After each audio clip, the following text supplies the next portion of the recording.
चलचित्र र यो चलचित्र गरिरहँदा र सफलता पाउँदा कस्तो फरक अनुभूति कस्तो भइरहेछ तपाईँको एक्सपिरियन्स सुनाइदिनुहोस् कस्तो भइरहेछ मतलब अघिल्लो चलचित्रहरू र यो चलचित्र गर्दा चाहिँ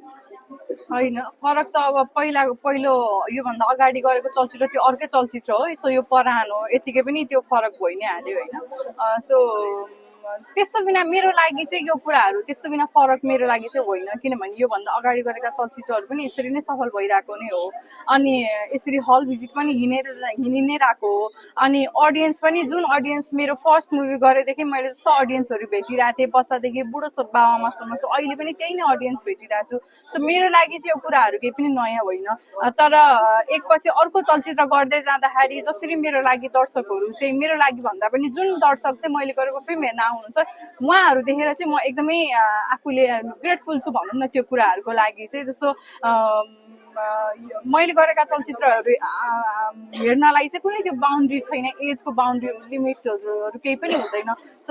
अडियन्सहरू चाहिँ सानो भाइ बहिनीदेखि लिएर बच्चादेखि लिएर एकदम बुढो 84, 85, 90 वर्ष 102 वर्षको पनि महापुरुषको बेलामा अडियन्सहरू भेटि नै रहेको सो जुन अडियन्सहरूको माया चाहिँ मैले पाएको छु सो त्यो मायाको लागि चाहिँ एकदमै ग्रेटफुल छु म अब अन्तिम नै होला सायद फराम तिमीलाई नुवाकोट चाहिँ कस्तो लाग्यो घुम्नै पाएको छैन भर्खर हलाइरहेको हामी एकदमै हतार रसमा हिजो चितवनबाट आएर म बुटवलबाट उहाँ चितवनबाट आएर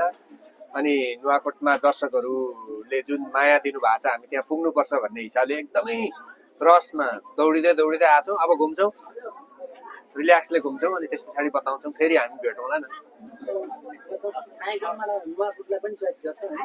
कथाले माग्यो भनेदेखि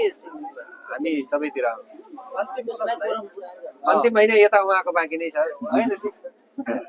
के छ तपाईँको सबै भनिसक्नु भएको छ त्यही हो मेरो भन्नुपर्ने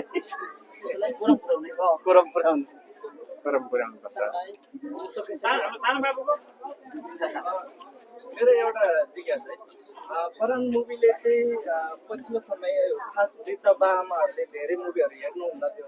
तर अहिले वृद्ध बाआमाहरूको मुखमा चाहिँ फरन मुभी चाहिँ एकचोटि हेर्नै पर्छ भने सबै बाआमाहरूको चाहिँ मनमुटुमा छोएर हलमा चाहिँ